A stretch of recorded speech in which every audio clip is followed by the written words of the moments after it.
That's just sports, baby.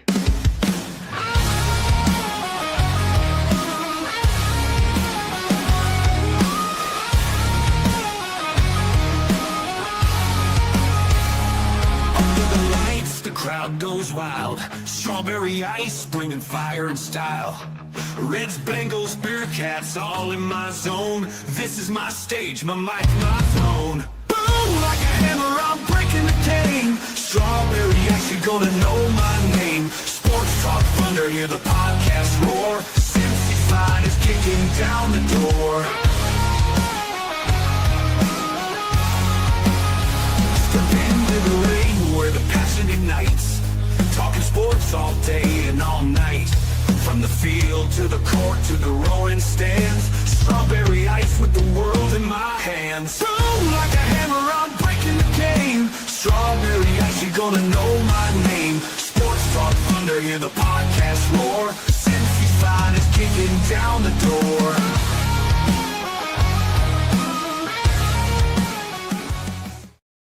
Hey guys, what's going on? Welcome to the show. This is Sports with Strawberry Ice. I'm your host, Iceman Jeff Trunapole, and as always, I bring you sports from a West Side point of view right here in the great city of Cincinnati, Ohio. And as always, I'm coming to you live from the Ice Cave. All right, shout out to my sponsors. They are Party Lawn and Landscaping for all your lawn and landscaping needs. You need your grass cut, you need shrubbery trimmed, I don't know, you need a paper patio, you need anything. I mean anything. Landscaping required. Think Party Lawn and Landscaping. Also, shout out to T Properties, quality housing for quality people. Check out the website at www.tpropertiesllc.com for all your rental property management needs and your rental needs. And of course, Meyer Window, Door, and more. I got it in my house. I highly recommend you get them in yours. They're energy efficient, great looking windows, easy to clean. Meyer Window, Door, and more. Their website is MeyerCincinnati.com. And also, shout out to my favorite brewery, Moorline Lager House. Get on down there, get you some delicious Moorline beer, some delicious Moorline food. You tell them I sent you. Moorline Lager House. That's right. We'll be back down there this Sunday, 3 hours before kickoff. So the kickoff is at 4:25 exactly. We'll be down there starting at 1 o'clock. Come on down to Moorline Lager House. We got the all-inclusive bar there. It's out in the beer garden. But also, if you just want to come and hang out, we'll be down there as well. You don't have to pay to get in, but if you want the all-inclusive, go to Moorline Lager House Facebook page, and you can get that in there. It includes all your drinks, all your food, everything like that. It's a great deal. We got a DJ going on down there. I'm hosting. It's brought to you by Best Day Brewery Company. I think they're going to be giving away free drinks of their non-alcoholic brew. Also, we got cornhole down there. We got beer pong down there. We got a football toss where we were giving away gift cards from Moorline Lager House. So it's a great time. So come on down to Moorline Lager House Sunday starting at 1 o'clock. What is up to everybody in the chat? We've got Brad in there. We got Dalton in there. Lindsay's in there. And Tony Blazin. All right, boys and girls. The Cincinnati Reds, unfortunately, lost last night. Their season has come to an end. They lost 8-4 to the LA Dodgers. Do you consider the season a success? I do, but it's not the success that we want. The success that we want is a World Series championship. Now, with that being said, there's not very many Reds players that are free agents. And you've heard me a lot on this show this week. Go get a bat. Go get a bat, fill out the bullpen, and I would like to take our chances. And hopefully they change their hitting philosophy to where they let the guys hit home runs. But if you go out and get a guy from Middletown named Kyle Schwarber and let him be your DH every single day, that would help out tremendously. But get somebody like that is what this team needs. They need a big, scary bat. Also, we got the Cincinnati Bengals taking on the Detroit Lions. I know, everybody's giving up, which I understand. But you know me. I'm always, orange-colored sunglasses. We're still 2-2. It would be such a Bengal thing for them to turn around when nobody thinks they can do it and beat the Detroit Lions. And if they do, they're 3-2. I'm not saying they're going to, because from what I've seen the last 2 weeks, it doesn't look good. But I'll just go back to, remember the last couple years, we've started off horrible. We've had games where we've looked really, really bad. And I'm not going to tell you, like Strawberry, our offensive line has never looked this bad. All right, I'll go back to 2022. If you guys remember the game in Dallas, I don't remember how many times Joe got sacked, but Micah Parsons destroyed us. We looked awful. The offensive line looked awful. Everybody looked awful. They made mistake after mistake after mistake. Where did we end up that season? In the AFC Championship game. I'm not saying we're going to right now. I'm just saying we've been here, and I'm not ready to press the panic button yet. You know me, I'm not giving up on my team until it's in, that we're done. The end of the season. Now, I say that and I gave up on the Reds, but it was September. I had no idea 2 weeks they were going to go and make the playoffs, and the Mets won, but I was all in. So, and I know you guys will be all in too if the Bengals win Sunday. And remember, if you're going to the game, we got to stripe the jungle. So make sure you know what section you're sitting in. If you're wearing orange or black, let's stripe it. Don't let Detroit Lion fans get in there and mess it up. As for my guest today, we're going to talk some fantasy football. I am in one fantasy league. I completely suck at it. So you definitely do not want my advice. He's got his own YouTube show. It's Fantasy Bankroll. He's originally from Cincinnati, but lives in San Diego right now. He's a great dude. He's Robert Baker. What's up, Bake? Everybody. What is going on, my man? Thanks for having me on, Ice. What's that? I said, thanks for having me on, Ice. No problem. All right, so tell everybody about your fantasy stuff here. Let's get the YouTube channel, all that stuff out there. Yeah, man, Fantasy Bankroll. Talking fantasy. Trying to get everybody always needs some pointers, and you don't trust all those national pundits out there. They're getting paid big dollars to give you advice on players. So come talk to people who are playing some actual fantasy football and out there and winning, hopefully. Exactly. Not that sleeper league, damn it, that Bengals and Brews league. I finished second like every year, man. I didn't even get in this year. I told them that I'm just going to donate money to them, which I haven't done yet, but I'm going to do it. Dalton here says he's truly scared about Sunday's game. So let's get into Sunday's game a little bit here. And you may talk a little bit off air here. And I said it on my monologue there. This would be a total Bengals thing where nobody believes that they can win, and they turn around and they win. And I said this happened in 2022. Now, we did have Joe Burrow there, so it's a big difference. But Jake Browning also has gotten off to horrible starts. And I think Jake Browning, I won't say lost confidence, but was really gun-shy. Because you and me are talking about how many wide-open guys that he missed down the field. He didn't even take the shot. He either didn't throw it or he checked it down. Because I think he was too gun-shy for as many turnovers as he had. And I think this team was really, really worried about turning the ball over last week, which the funny thing is we won the turnover battle. They turned it over once. We didn't turn it over at all, and we still lost. But what's your thoughts going into Sunday's game? Yeah, man, I think, especially I think people were after that first game, right? Browning had that bad game his first game. I think it was against the Steelers last time he came in, right? Yes, and it looked yes. real bad. And then everyone was like, oh, we got to sign somebody. And then he bounced back. So I was hoping that was kind of it, right? Even Burrow starts the season off slow because you got to get into the swing of things. So I was hoping last week would be a little bit better, but I think you're right. I think he was gun shy. Like you said, we were talking off before the show started that Jamar Chase, there was a couple, and it wasn't like he had to fit him in. It wasn't like he was having to squeeze these balls into some tight spots. Some of them were just lob the ball over and let Jamar wide open. Some of them were a little bit, high-low reads on the linebacker, or Gesicki coming on a wheel route that he could have, a little bit better ball placement. So there was a lot of chances there, and that's where it's tough too, because on the chances he did miss, on the other ones when he didn't get opportunity, so it's hard because of the line, right? He didn't get opportunity even to go through progressions at all because right. Well, seconds, the line just collapsed on him. We couldn't even line up on sides a couple of times. I mean, it was. Well, and then that played into, I think, him speeding himself up, right? So then second, third quarter coming around, and he's just already one read, eyes coming down, right? So, and he's not athletic like that to move and get out. So, and he's not a psycho like Joe. Joe's eyes never go down. Joe's ridiculous, man. It just doesn't matter. The bodies just fall on him. And you know how many times a game I'm like, yeah. And Joe just gets up. I'm like, that's why, honestly, when the turf toe happened, I was like, this ain't nothing. Yeah. Just high load and he gets right up. And it's just like, damn it. So, but no, get back to Browning, man. I think, I don't know as far, I've never been NFL quarterback, obviously, right? But I know, like you said, you've got to just take what's there, not like you can take no reads, right? Trust your eyes, trust what you're seeing. Yeah. Yes, and that's what he wasn't doing. That's a great point right there, because Troy pointed it out on the broadcast where he was taking the check downs, and I know Chase was open to one. I think Gesicki was open on another that I saw. I'm like, God. Yeah, Chase had a couple.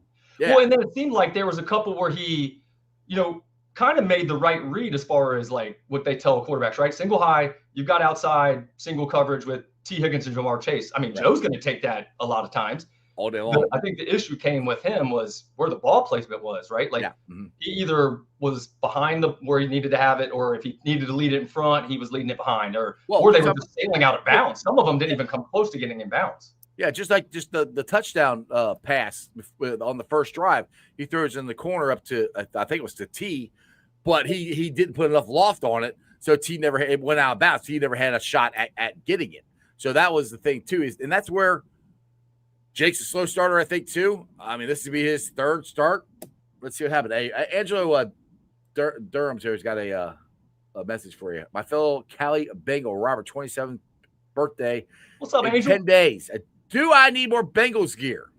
The answer is always yes to that. Always question. yes. Come on, man. Always yes. You need Bengals on the brain gear, so let me know about that too. And strawberry. I got the Zubaz hats. We still got about 20 left, 15 left, something like that. I have to check. And strawberry ice gear. You got to get that too.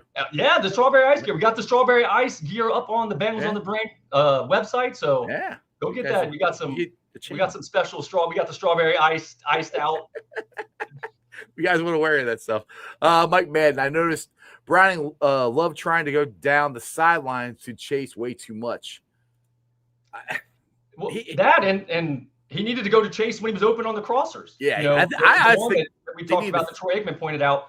He came across, the safety was moving this way. All he had to do was kind of just lob it towards that front pylon and let Chase run to it, right? And granted, I think we got a 11 yards or something on a Yoshivas pass on that, but if you're going to feed and force him like he was, at least try and find some of those that are going to give you a little bit better opportunity than just, like we said, throwing them out of bounds. I almost think they needed to force it a little bit more to him, to be honest. But I mean, again, it's hard when your offensive line is not giving you a lot of time. And the funny thing is, again, so we were talking about off the air, at the beginning of the game, they actually ran the ball pretty good. I mean, for once, they were actually running the ball. Like that first drive looked great. I mean, the first drive looked great. We had the field goal. Second drive looked good until they call that unbelievable, terrible false start on Ted Karras, which is he's like this. Right, that's all he did. It's a horrible, horrible call. But since that call, that game just went right down the tubes, and that shouldn't happen. One call should not destroy you. Yeah, it's a bad call. It's a terrible call. It should have been a first down Bengals ball, and we kept rolling. But that call should have not destroyed the whole game. Well, I think that's been a thing. That's been kind of, Zach Taylor's thing, I think, for his whole time here, right? He's going to throw, he's obviously set up to throw 2/3 of the time. And with Joe Burrow, that's okay. But he abandons the run so quickly, it seems like. It's like, all right, I'm going to throw the runs in when I have to, right? Because I feel like I have to. But we've talked about it, right? He doesn't set them up enough to where the play action does a lot of, they know it's first down run, and then we're going to try and pass most of the time, right? So I think if we would, like you said, if we just stuck with it, we were averaging 4 yards per carry, which it was up from 2.3 or whatever it's been the first couple of weeks. So, and we talked about before too, Chase had 8 carries in the first half and only 2 in the second half. So it's like, we're just going to go away from it completely. And Andre Yoshivas had a carry in the second half. So he's getting almost as many carries as Chase Brown. I mean, I get that, we wwere trailing and everything, but if you get one-dimensional, you're just making it easier on those pass rushers, on the defense back there. You got the reigning defensive player of the year. I mean, why don't we just give them the play calls? It's like, try to be creative more. And one thing we still got to get the play calls in quicker, which is still driving me nuts because they had that one where it was in the first half. I swore the Broncos jumped off sides, but they saw the play clock running out. It hit 0. They took off, and because it's either gonna be a delay a game or nothing. And he blew right past Mims, and Mims he went past Mims like he's standing still. You got to now. I don't know, and to me, I can't remember, but I think the play call got in there in enough time, I think, but I don't exactly remember. But Jake's got to get it up because you're hiking it with 1 second. All element of surprise is gone. So you got to get the play calling faster. Plus, Jake's got to get it out there. And if he's changing plays, he's got to get it done quick.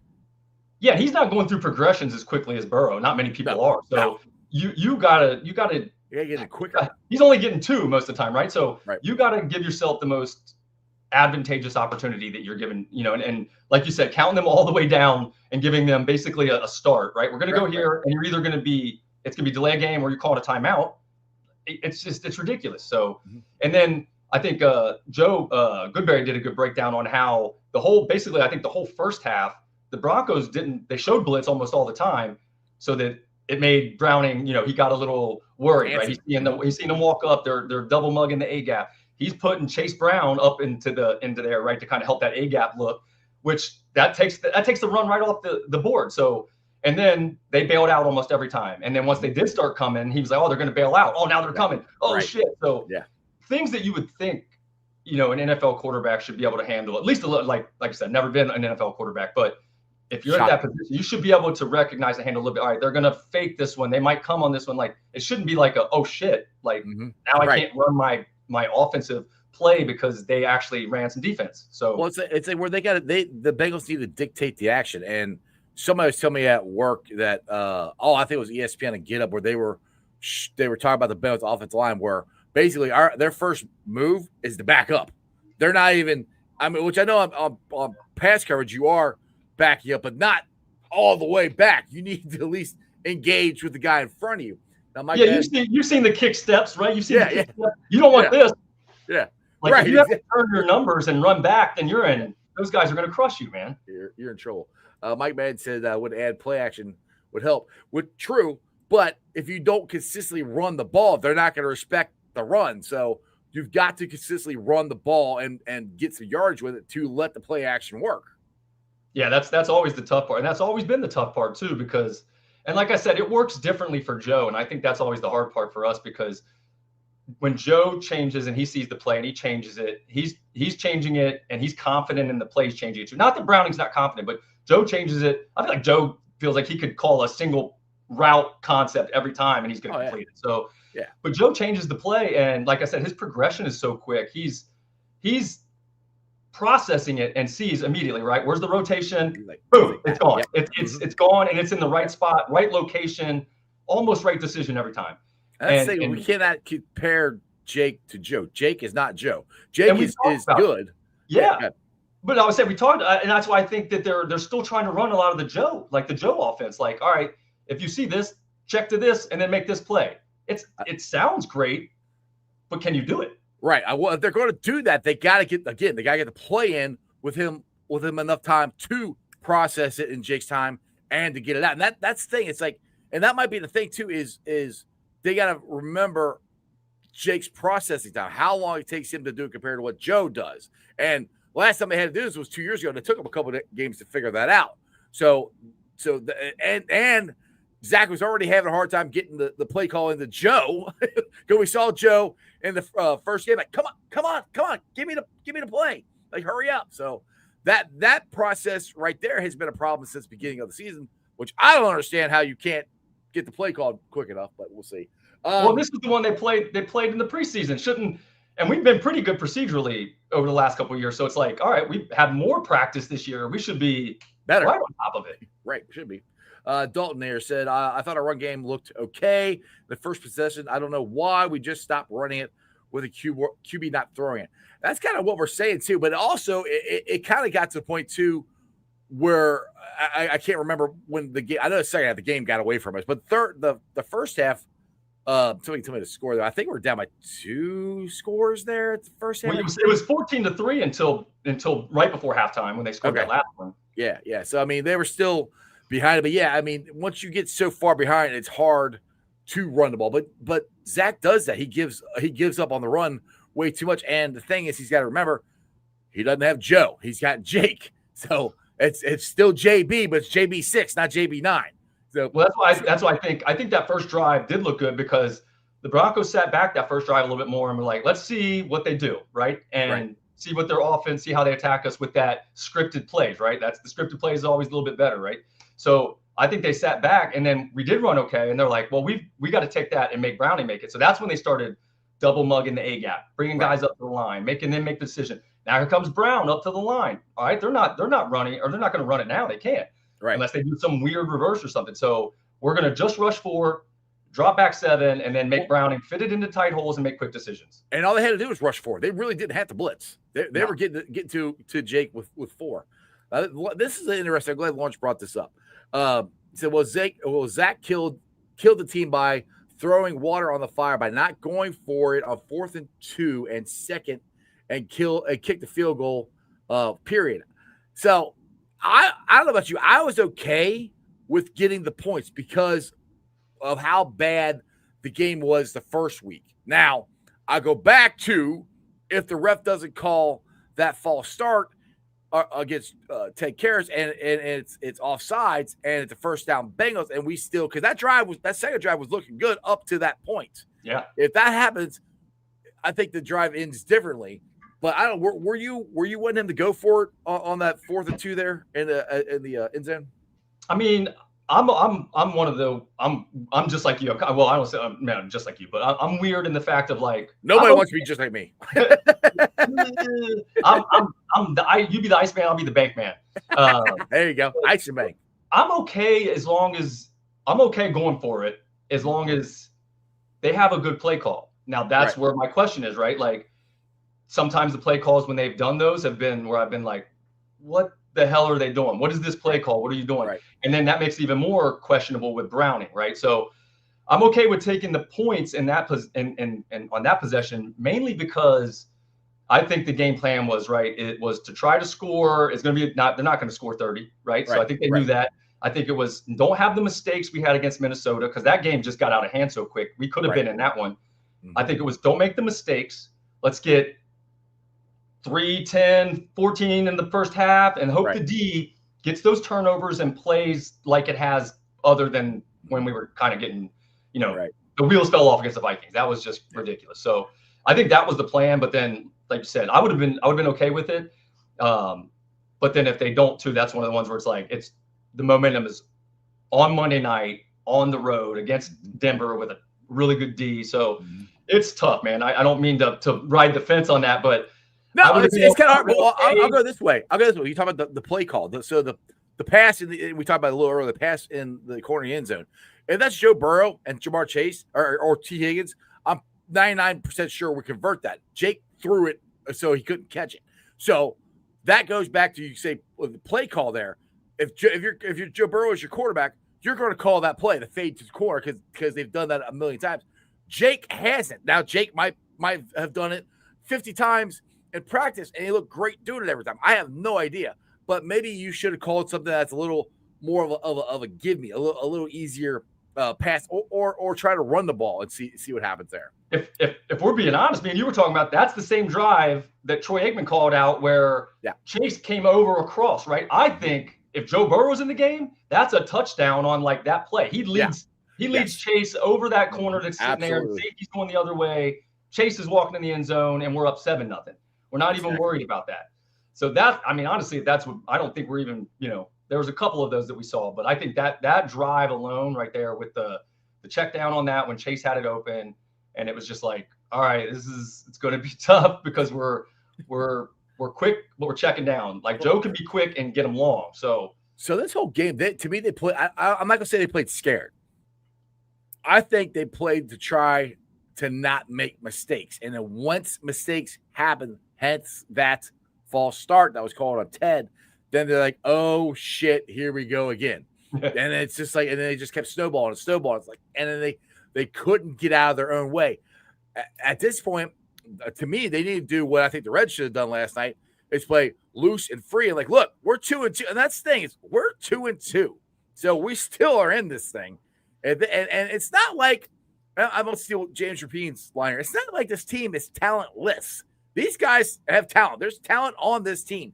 They should be playing a lot better than they are, even without Joe Burrow. Because we're literally having guys line up off sides. I mean, how do you do that? And we had 15 penalties and 3 first downs, I think, in the first half.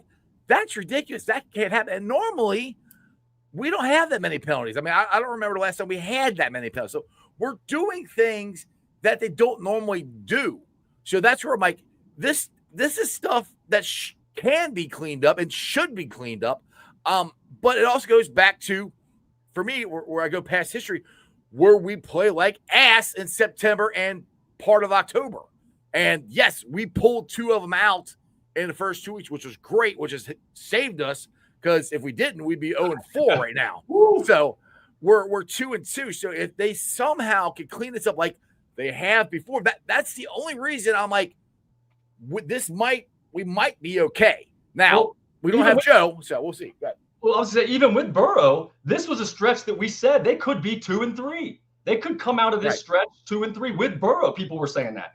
Right. I thought it would probably be a 4-1, 3-2. That was my kind of like, projection of it. But so it's not like we didn't know they were going to struggle on the road against a great Vikings defense, Broncos defense, reigning defensive player of the year, Lions. We know what they can do, offensive wise. So we knew this was going to be a tough 3-game stretch. It's just looks worse and it's tougher without Burrow. So now one thing, now I would steal another thing from Troy Aikman here. KP from KC says Burrow being injured showed us really how much he overcomes. Now, just like Troy Aikman said, Joe doesn't play special teams. Joe doesn't play offensive line. Joe doesn't play defense. Joe Burrow, yes, Joe fixes a lot of stuff on the offense. All the other stuff, no. Joe Burrow would not help. he wouldn't. I think confidence, like you said, right? I think when the line lines up and Burrow's back there, they're like they have it's like gives them some power, right? They're like, I'm going to pass set, and I don't have to be amazing because I know Joe's going to be amazing. Right. So if I can do pressure. Right, and then now I think they're stressing, right? Like I've got to have the perfect set and make this, and that's just not them, right? They're not. Mims is still young; he's still learning. We know what OBJ is right now as far as pass setting, right? Yeah, and but he looks old though. That's the guards. And know that they've talked about it. They're not handling the stunts very well, the ETs and the TEs. So, when was last time we ever handled stunts good though? I mean, that was even last year, all right? No, it's definitely been a few years now. So, and why do you need to rush? Don't blitz, because you can just stun us into confusion, and we're going to let somebody get through. Right. So, it's tough, man. So I think that the confidence in themselves and the confidence in themselves isn't there right now because of how they perform. And the confidence in being able to get over the hump without Joe, I think, is there. And now everybody's on like panic mode. That's the thing too. The confidence is Joe. Well, we got Joe Burrow. Well, they don't have Joe Burrow, so that takes your confidence away. Now, Taylor says, Zach's press conference are so tone deaf that hurts my soul. So the thing on these press conferences, what do you guys want him to say? I mean, I don't. Their press, it's coaches speak. I mean, they all say stuff that you don't want to hear. Everybody wants to say, "Oh, we suck. Yeah. We're terrible. I'm ripping everybody and firing everybody." They're not going to do that. What's going on? Yeah, everybody. That's why I'm like, I'm not even watching this press conference because one, he's not going to tell you anything, and two, it's just going to piss you off anyway. So I'm not even watching them. I mean, unless there's some injuries out there or whatever, which Noah Fant should be back this week, so he should be fairly healthy again this week.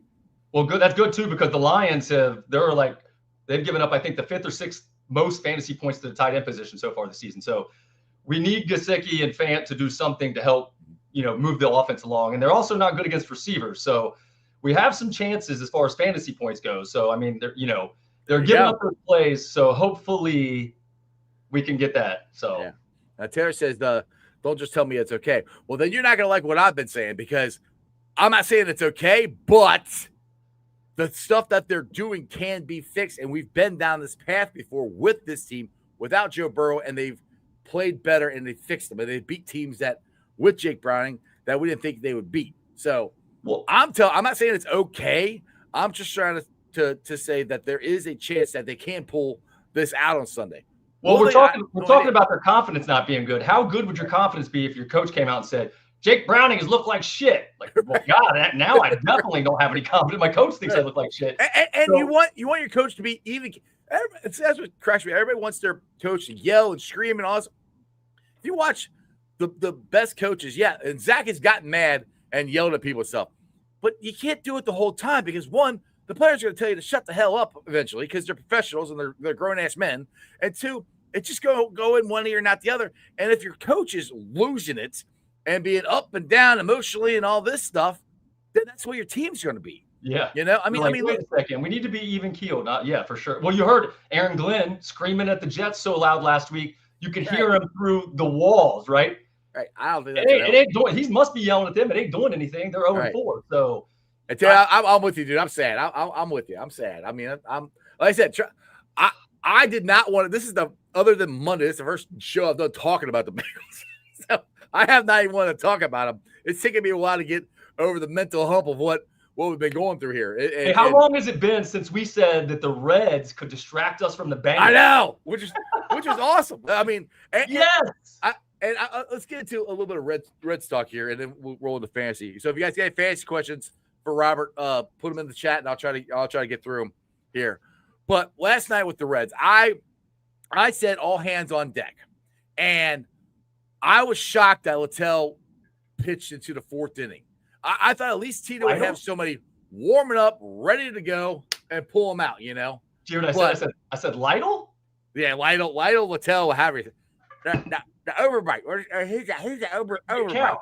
Yeah, that guy. I thought he pitched good. I just didn't. He usually doesn't do as good the third time through the rotation. I thought by fourth, if we got to 3 innings out of him, I was like, good, because it doesn't matter. Like today, we're not playing today, so I was kind of surprised that Tito left him in as long as he did. I figured, like, if you're watching I said Indians, the Guardians and the Tigers on the third inning, I think their starting pitchers coming out and they're already going to the bullpen. That's what kind of surprised me about last night. What was the thing that kind of surprised you about the game last night? I don't know. Honestly, I don't want to say anything really surprised me. What surprised me, honestly, was that the pitching for both, like from first 2 games, right? The pitching, I just thought was going to be a little bit better, right? I thought our pitching would be a lot better, and it wasn't. Yeah, and once it seemed like it was kind of similar to what we're talking about with the Bengals, right? Like once the dam broke, the confidence in what they could do and how they could shut it down and ball placement and all of that was. Now I will give them credit is that they didn't give up either night. They had. This is the Red season in a nutshell. Twice they had bases loaded. I couldn't get anybody in. I'm like, that was like all year long. At that point, that was, you could see that he was going down, right? The velocity wasn't there, placement wasn't there. Take advantage. It's like it's easy to say take advantage, right? Like because now he placed the ball well, right? But some of the swings they were taking, right? The balls they were going at was like there was a couple. I think 2 of the outs would have walked in runners, and it's like. Well, it was who was it Steer? No, or Stevenson. There's Stevenson. I think he got 2 strikes on him. Yeah, Stevenson swung at the one, and he kept going out and out. The third, I'm like, dude, you couldn't hit that with a freaking 10-foot pole. Why are you swinging at that? Now, again, easy for me to say. I'm sitting there on my couch watching it, but I'm like, come on, like you're with your beer, like like what are you doing? I could have done better than that, but that's what he do. He got 2 strikes, so he kept going out farther and farther, and they kept swinging. It seemed like somebody wanted to be the hero, right? Like they wanted to make that bad big play to. The thing that's what you say. We don't have that big bat. Everybody wants to be that guy, and none of them. Like I think Ellie should be that guy, but I think they got Ellie hitting the ball on the damn ground too much, where they took his power away from him. He only had 2. He should have had 30 homers this year, especially playing BP. Pitchers figured out he's really struggling against that curve. Yeah. So. I mean, they're dropping after what I think through July. After July, he was seeing like 75% curves. Like he's just not, and they're realizing like he's not seeing that. So September came around, he started hitting it. So it took him a while to make the adjustment. Until yesterday. Yeah, until yesterday they couldn't hit it again. It's like the curves were just. But I mean, that was some filthy pitching. But there were some times. I mean, that was, there was some. I don't. Baseball decisions are a little bit different. I played football my whole life and stuff. So I played baseball when I was younger, but some of the managerial decisions and pitching decisions, I don't know what all goes into their thinking, but there were some pitching changes that I thought, well, what are we doing? Right. Like, why are we making this change now? Why don't we let, Lodolo stay in there longer, or whoever, whatever it might be, right? There was some where I was like, but I was like, we're trying to do something. I'm not going to get mad because we're trying to do something. And the thing is, like you said, they didn't give up. I mean, but it just, there's 2 bases loaded instances, and we could. I know I can't. I was half awake for the second one, but I know the first one there was nobody out. Nobody. All you got to do, and I think it was 3-2 at the time. All you got to do, if you hit a fly ball to left field, center field, right field, the guy from third come in, the game's tied up, and you couldn't do that. It's like just contact, just some contact. Yeah, no, I agree with you, Greg. Yamamoto is good. He's very good, but he gave us opportunities, and that's the thing. Is like when you have your opportunities against a guy like that, you can't miss them. And there's a couple times, somebody, who was it? I think it was Steer. He hit one. Or no, it was Ellie. It was Ellie. There was one that it was right down the middle, right down, and he fouled it off. Like you're not gonna get another pitch like that. Yeah, you're not gonna get another pitch like that. That was the one he let get away a little bit. So yeah, and that's the thing. It's like this team wasn't good enough to take advantage of the opportunities that they were given. They did to a certain extent, but it didn't do it consistently enough. This team was consistently inconsistent all year long, and they never had a big long winning streak. They never got like really freaking hot. They were just right there, and that's where, to me, you go get that big bat who gives you like the Bengals. We're talking about, go back to the Bengals, how this team doesn't have as much confidence, and Zach doesn't have as much confidence without Joe Burrow. Yep. We as fans don't have as much confidence without Joe Burrow. The Reds don't have that scary bat in there that goes, oh crap, well, if I don't get this guy out, I don't want to face that guy next. We don't have that guy. That's where the Reds, I think, need that bat, that guy to lean on, like the Bengals have with Joe Burrow.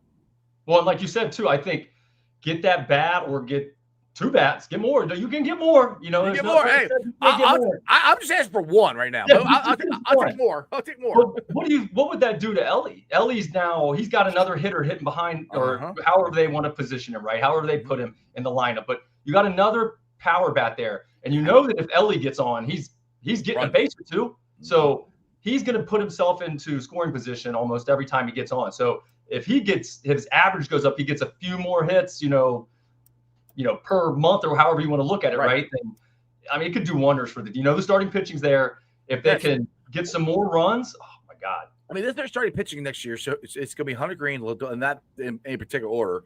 Hunter Green, Lodolo, Abbott, Burns, Singer. That's those 4 right there. And if Singer or Burns are your 5th, get the hell out of here. That's a great starting pitching right there. That's a really good starting rotation, man. So if you just need they showed it, right? They went over 500 this year when they played like shit half the season, like literally half the season.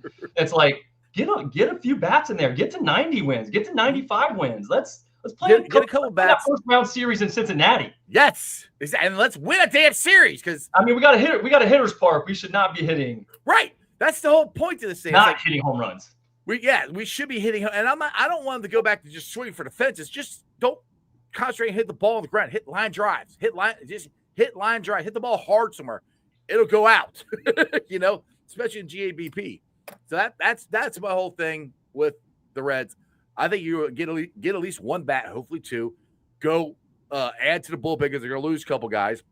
Make sure that bullpen's still good. Right now, I'm thinking Connor Phillips right now.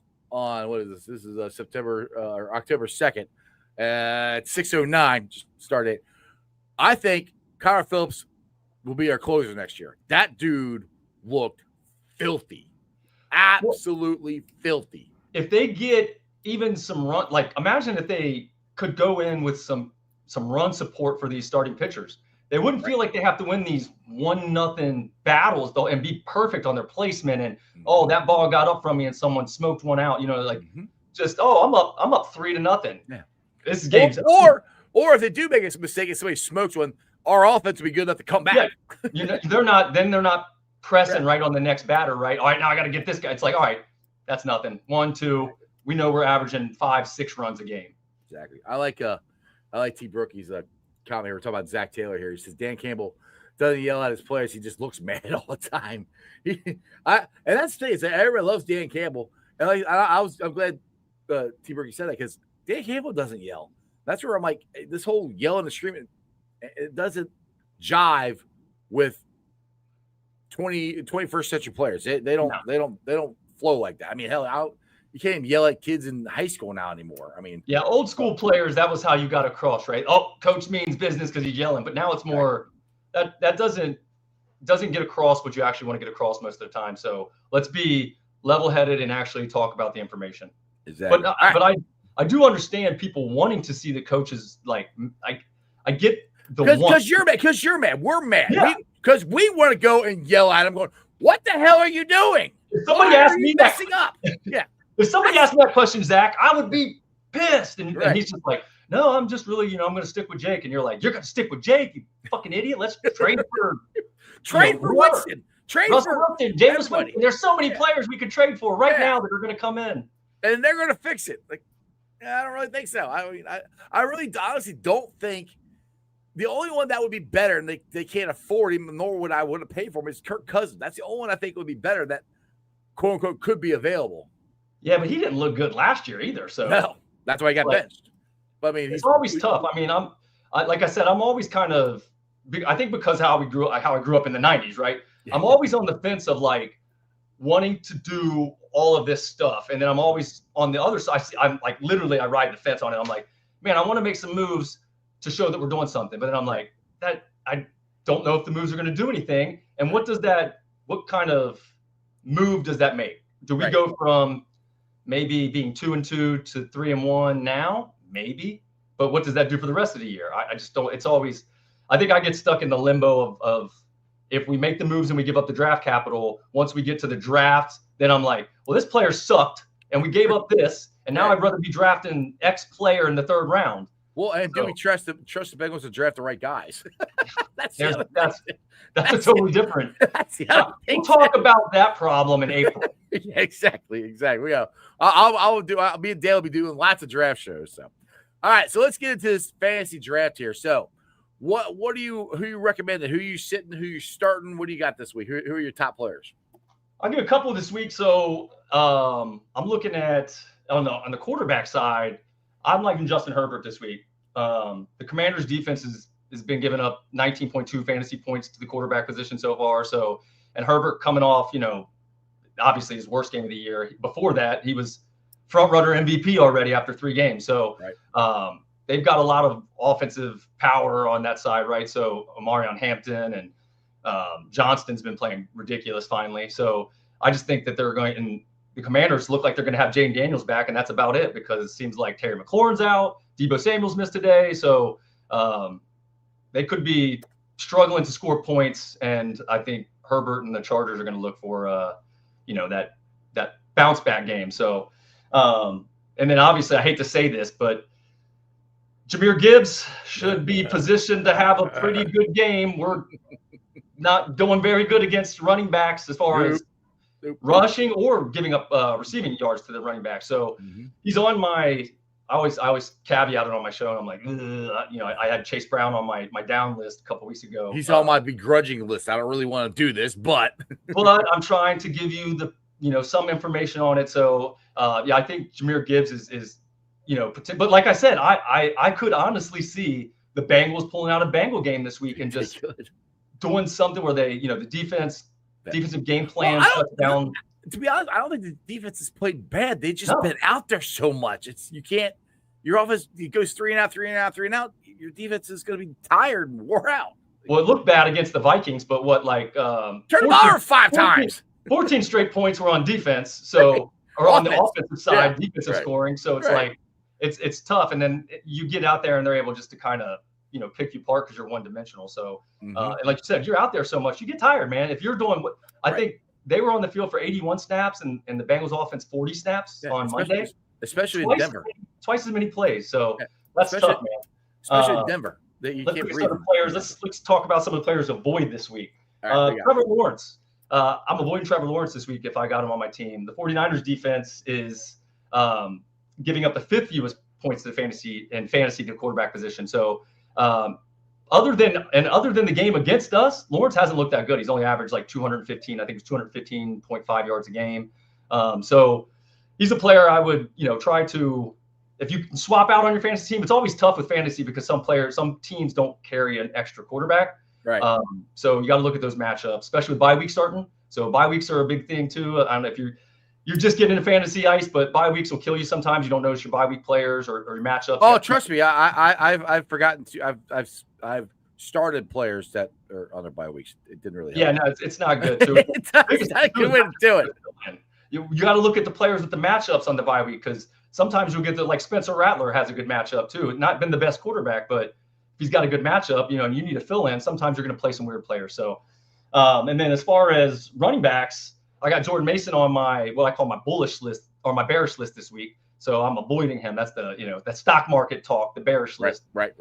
Because he's going against the Browns, and the Browns have been the best team against the run this season as far as fantasy is concerned, and they're third best against rushing and as far as yards is concerned. So no matter which way you look at it, rushing or fantasy points, they're not giving up a lot of points to the running back position. So I would avoid Jordan Mason this week if you can.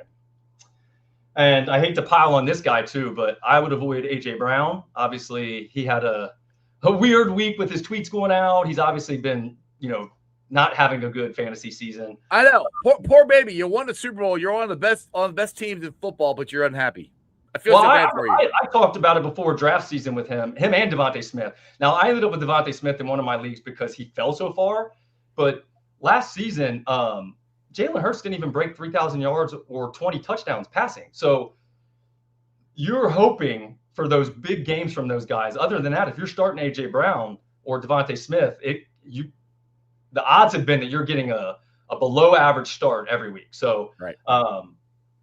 And then this week, obviously, they're going against Denver's defense, and he's going to be matched up most of the time with Patrick Surtain. So we know he's done good against those top receivers. He did good against Jamar Chase, other than the ones that Browning missed that should have been there. So should have been there. I just don't. Jalen Hurts has a good game every 3 or 4 games, and he just scares me as a fantasy quarterback. And that scares me as far as his receivers go too. Other than Goddard, he's been on Goddard. So if you got Goddard, play Goddard.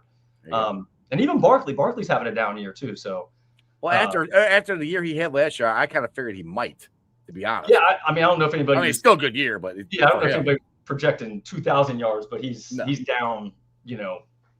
His average is down big time from last year too. Let's see here. Who else I got on my list this week? Nico Collins. He's on my bullish list this week too. So if you got Nico Collins on your team for the Texans, it's been a down year for them, but they've got the Ravens defense, which is weird to say too.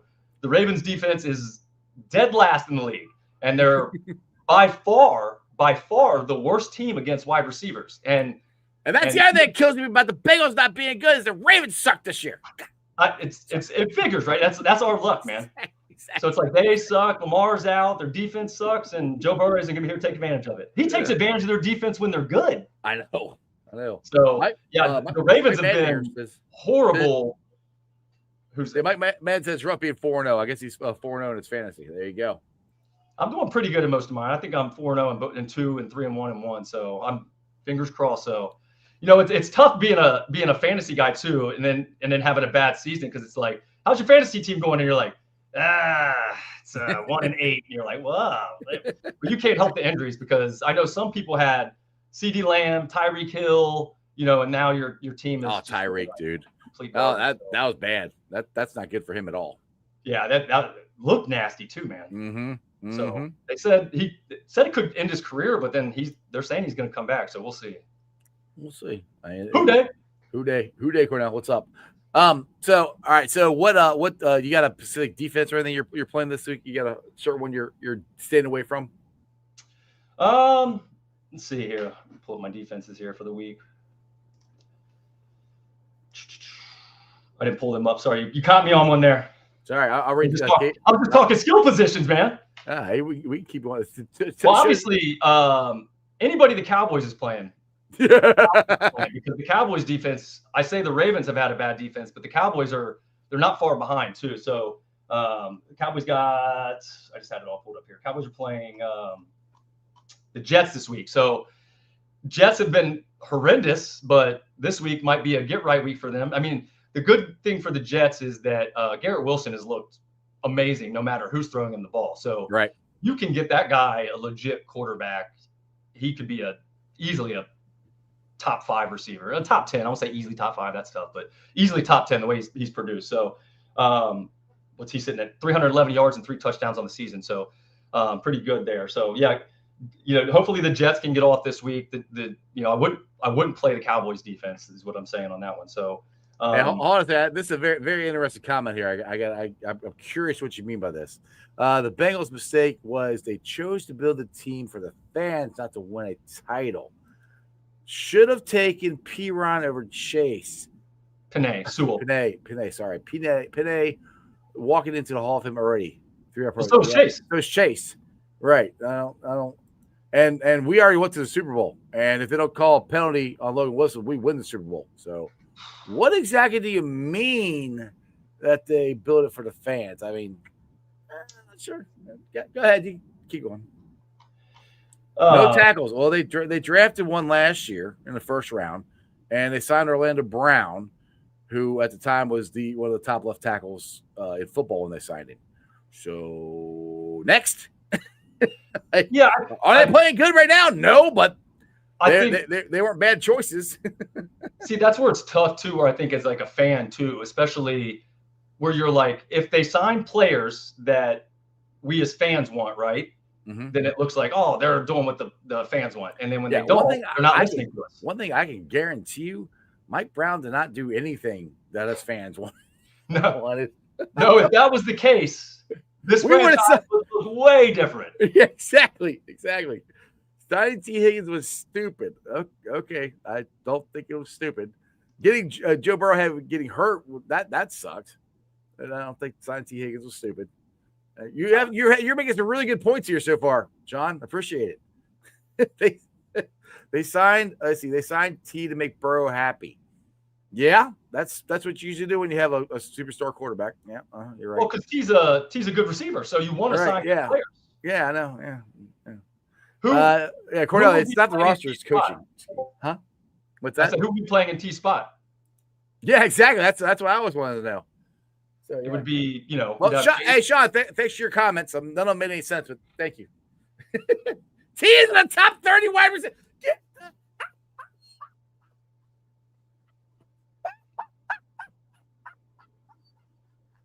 I mean, stats-wise, he is.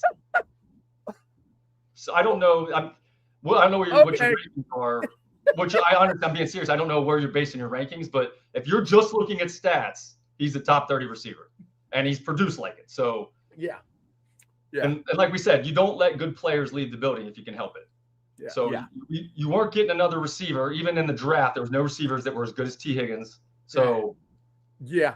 So Sean, you keep watching. I'm not putting more comments up because they don't make any sense. Mike Mann, I think the Bengals could have drafted every player in the draft that the fans wouldn't be happy. Dude, as long as we win, as long as the Bengals win, the fans will be happy. That's all it is. We just want to freaking win. That's the whole thing. Honestly, I love Joe Burrow, Jamar Chase, I love everybody on the team. But if our team was players I had no idea who their name were, but we were 16-0, 17-0, I love them. I'd be like, these no names are awesome. Right. I'm a team guy. I love the Bengals. Right, exactly. So my question is for you, and I've asked a couple of different people this, is now Joe Burrow, and I hate putting this narrative out there, but after 3 major injuries, we kind of have to ask this question: is he injury prone? Because I know everybody's like, "Well, the offensive line sucks." Like Patrick Mahomes has gotten hit, Jared Goff has gotten hit. These guys get hit. Of course, football. He gets injuries that no other quarterback gets. Normally, if you have a turf toe, you can play through it. It hurts, but you can play through it. Joe's is the worst possible kind you can get. He hurt his wrist on his non-throwing foot. Yeah, he didn't have to drive off it. Yeah, he hurt his wrist, and it's a wrist injury that no other quarterback's ever has happened. So, I mean, funny note. I actually had the same thing. I ruptured my wrist, my tendon, and my ligament in my wrist. Right. And when I did it, it's such a rare occurrence. I swear to God, I was in the Navy. They flew in 7 hand specialists because they'd never seen a ruptured tendon and ligament in a wrist. And I was playing football too. I just ran into somebody, completely ruptured it. It's such a crazy injury. It's such a fluke. So getting to it, my point would be, I don't want to label him injury prone, mainly because it's kind of hard not to right now. I don't think any of the stuff that's happened to him has really been like, oh, like, and I don't mean to harp on, I'm not saying it's his fault or anything. It just happens. I'm not trying to harp on T at all. But T continually has soft tissue, that hamstring is continually flaring up. And I'm not saying he's injury prone, but something that lingers like that. That's when I look at somebody. But at least T can come back, Joe. Which, I mean, hopefully Joe can come back. Well, I don't know. We'll see what happens. But that's the thing. And I just put it because I've seen this not in football, but I've seen it as a Reds fan. I mean, Eric Davis had a great year and would have probably been a Hall of Fame Reds player, but he got injured. Ken Griffey Jr., yes, he's in the Hall of Fame, but for the Cincinnati Reds, was injured prone the whole time. Sometimes it just happens to players. Eric Davis was playing on that damn AstroTurf, man. That's what messed him up. Diving around like a madman on that concrete underneath there. Yeah. So I mean, that's just where and I'm not saying he is. It's just a conversation they had because it's just like, damn it, you get hurt, you get hurt. No, it's a reasonable question to ask, only because, like you said, every other year he's missing this almost the whole season, right? You don't want that, even if he's great. He plays for 16 years, but we only get 8 of them because every other year he's missing. That's not what you want. And the thing is, he's gonna be 30 next year, dude. He's gonna be 30. It's like, And by the way, Pork Chop's in the house. He said Rob and Joe are wrist brothers. Pork Chop, wrist brothers.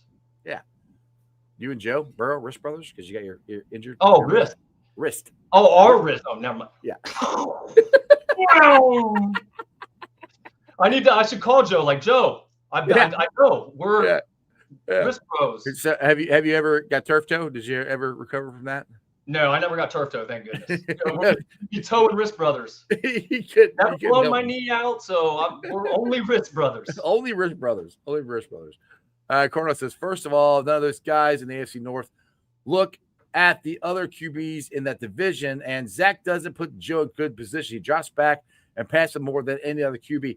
I agree with that, and that's where I'm kind of going to this is where when Joe comes back, hopefully it's this year, I think him and Zach have got to have a conversation of we're going to drop more guys back. You don't need to be in empty every single set. You don't need 5 guys. We're going to need to keep some tight ends back, some running backs in to protect you from yourself, because Joe's good. Because, again, what we love about Joe is also what gets Joe hurt. Yep. Is he just stares down the barrel and doesn't blink. And I think that he takes hits that he doesn't necessarily have to take because he's not scared to take them, So I go back to that too, where Joe, yes, he gets hit more than most quarterbacks, but also because Joe stands there and takes them instead of getting rid of the ball sometimes. Well, I think the turf toe injury was exactly that. He could have stepped up into the pocket sooner and either taken off or whatever. He held in a little bit longer till it collapsed and they were touching him and able to pull. So then he had to try and drive his feet into the ground, right, to push himself. And that's when he, tore the tendon off the toe. He said this before. He'd sometimes rather just take a sack than try to throw the ball away. That way he's holding on to the ball, and it's not that big of a deal. He trusts himself to hold on to the ball more than to throw it to somebody, I guess. And I'm okay with that mentality, but like you said, I think it contributes to like him getting those nicks, and those nicks add up. And if you've gotten hit in the arm a few times on the season, and then you get into week 12 and you get thrown to the ground hard against the Steelers and you rupture your tendon in your wrist, you know what I mean? Like, I'm not saying they're together, but the more hits you take, the higher chance that you're going to have an injury. Yeah, so that's where, like I said, they got to change something somehow. So Joe, well, we all have said this, run the ball more would be great.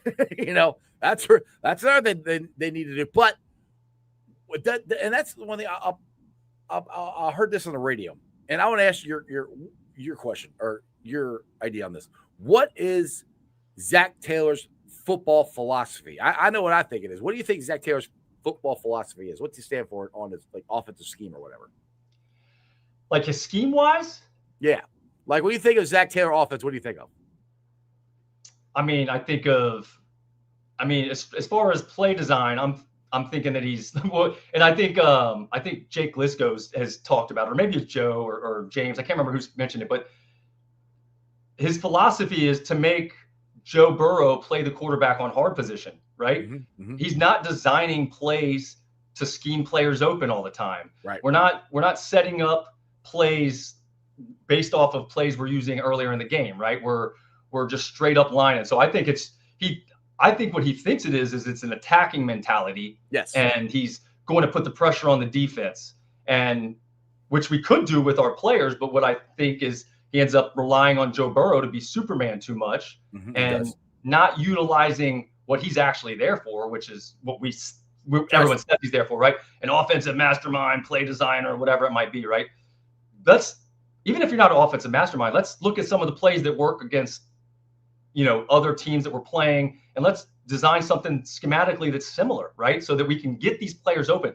All we need to do, I don't care if you're the quarterback, Ice, get the ball into Jamar Chase's hands, T. Higgins' hands, as much as T. Higgins isn't a good player. Get the ball in his hands, get the ball in Chase Brown's hands in space, and good things are going to happen. Right.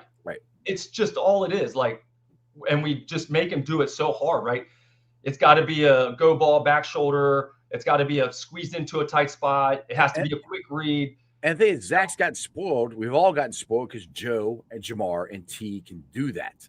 They can do stuff. Those three together, when they're on, are better than, I don't care, any other trio in football. I don't care what you say. They are the best three together in all of football. Well, because if you double one of them, you're just rolling the dice, right? Yeah. One-on-one with either one of those guys. All right, so you roll both safeties over. Now you've got Chase. Chase can. I don't care what linebacker you are. Maybe old school Bobby Wagner or Luke Kuechly or somebody was keeping Chase on those angle routes out of the backfield or whatever. Not many linebackers are keeping up with him. And if you put you got a corner or safety on him, then there's a good chance that he can just run him over, run by him or whatever. He's not the biggest guy, but there's so much better ways that I think that he could call the offense, design the plays. I put a tweet out when I was mad on Monday, there's no way. Don't be. I don't want Jeff to be the quarterback. I'm just saying near to Jeff. Yeah. But I put a tweet out on Monday when I was mad. There's no way that Joe Burrow is the one that he's not designing the plays, calling the plays, running the plays.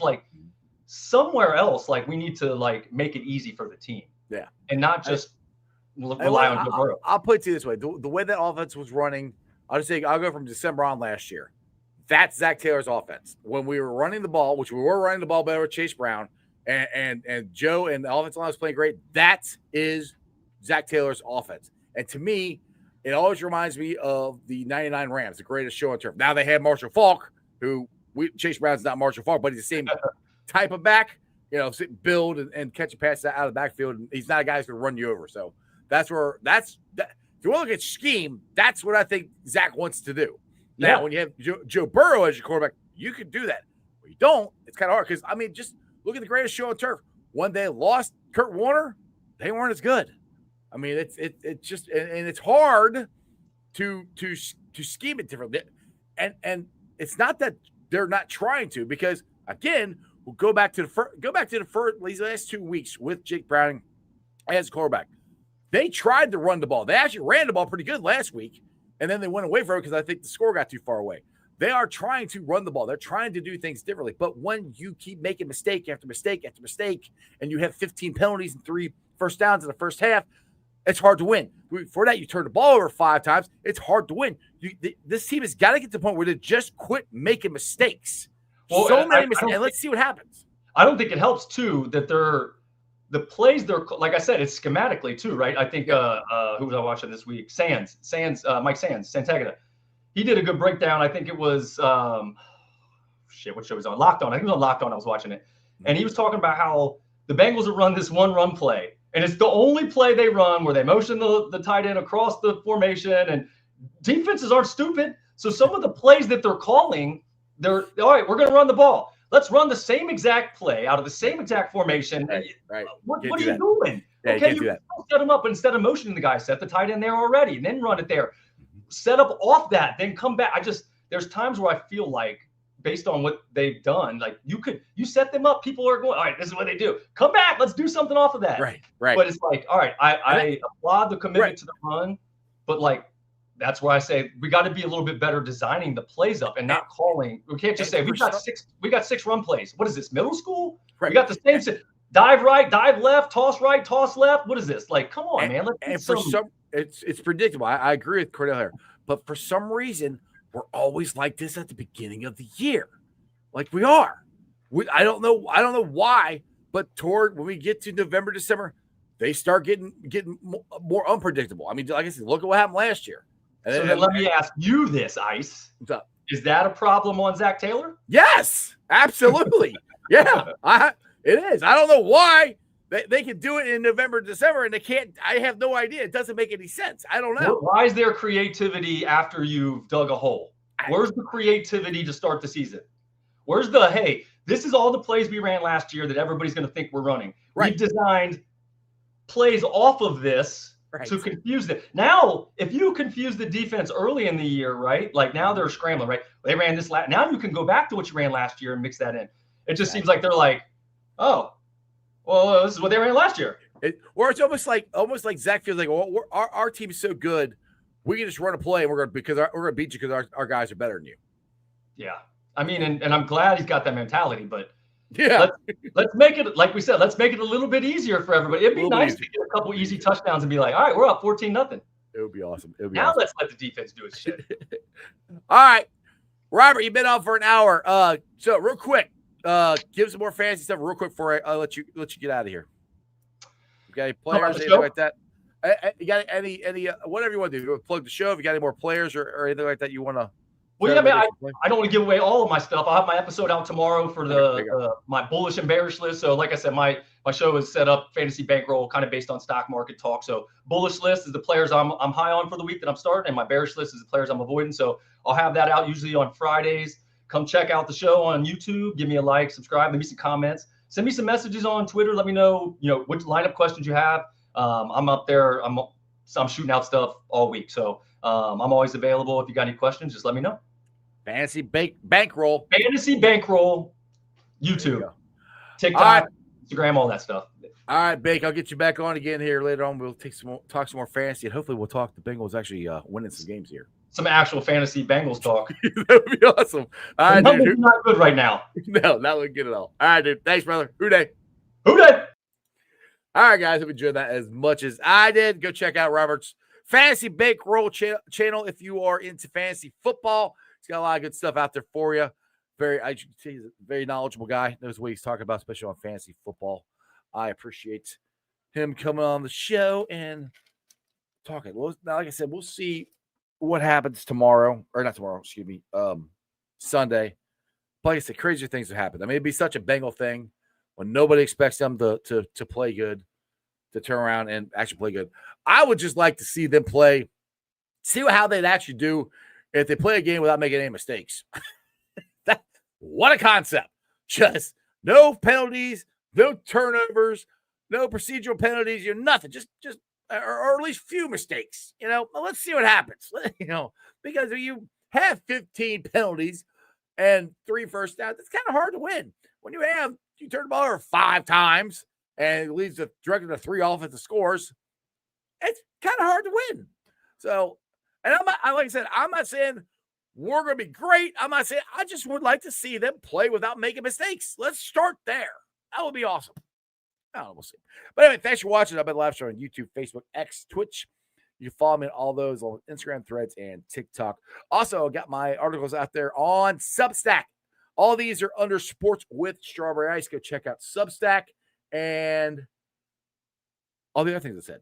All in the podcast. I got the podcast cover here. It's on BeanPod, Apple iTunes, Spotify, Google, Stitcher Play, pretty much wherever you get your podcast. Do me a favor, listen to it, rate it, like it, review it, leave a 5-star review and a comment so more Cincinnati fans can find my podcast. All right, shout out to my sponsors. They are Priority Lawn and Landscaping for all your lawn and landscaping needs. You need your grass cut, you need shrubbery trimmed, I don't know, you need a paper patio, you need anything. I mean anything. Landscaping required. Think Priority Lawn and Landscaping. Also, shout out to T Properties, quality housing for quality people. Check out the website at www.tpropertiesllc.com for all your rental property management needs and your rental needs. And of course, Meyer Window, Door, and more. I got it in my house. I highly recommend you get them in yours. They're energy efficient, great looking windows, easy to clean. Meyer Window, Door, and more. The website is MeyerCincinnati.com. And also shout out to my favorite brewery, Moorline Lager House. Get on down there, get you some delicious Moorline beer, some delicious Moorline food. And tell them I sent you. Moorline Lager House. Again, we will be down at the Moorline Lager House for our Best Day Brewing tailgate there at the Moorline Lager House. We'll be starting at 1 o'clock. It's 3 hours before the game starts. We do have the all-inclusive spot. So what that includes is everything, food, drink, all that stuff is in the all-inclusive. If you don't want to do that, you just want to come out and hang out and drink some beer and eat some food, listen to the DJ and listen to me and play beer pong and cornhole. And I have a chance to win some gift cards and everything. And we're going to be doing some giveaways too for trivia. Just have a great time. You can. It's outside at the beer garden. And if you want to do the all-inclusive, go to the Moorline Lager House Facebook page, and you can't, if you forget how to do it or don't know how to do it, show up day of, and they will gladly take your money and put it on there. But the best deal in the banks, go on down there, and the all-inclusive food, drink, I mean, margarita. Actually, it'll be mimosas. So we're not having Bloody Marys tomorrow. So it's the afternoon game. It'll be mimosas and beer and food, and hopefully the Bengals win. A couple things here before we get out of here. Mike Madden, he said he'd be happy if we don't lose by 30. Exactly. GP3 says I would be happy with 14 points in one game. And that's kind of where both those points, I would like those too. And that's kind of what I'm saying. If we play a game, we don't make mistakes, we have a chance of not losing by 30. We have a very good chance of scoring more than 14 points. We haven't had a game yet where we've had very minimal mistakes. So that's kind of where I'm going. Like, let's just concentrate. And Jake Browning, I think, was trying to not make mistakes. I think Jake was trying to not turn the ball over. That's why he's missing guys wide open. Jake needs to read, recognize what he sees, and throw it. That's what we need to happen. And everybody else just do the job. And we'll see it happen. Hopefully we'll have a win. But like I said, crazier things that happen. Other than that, remember this. One thing and one thing only. That's Who Dey for life. As always, go Reds. And that's just sports, baby. See ya!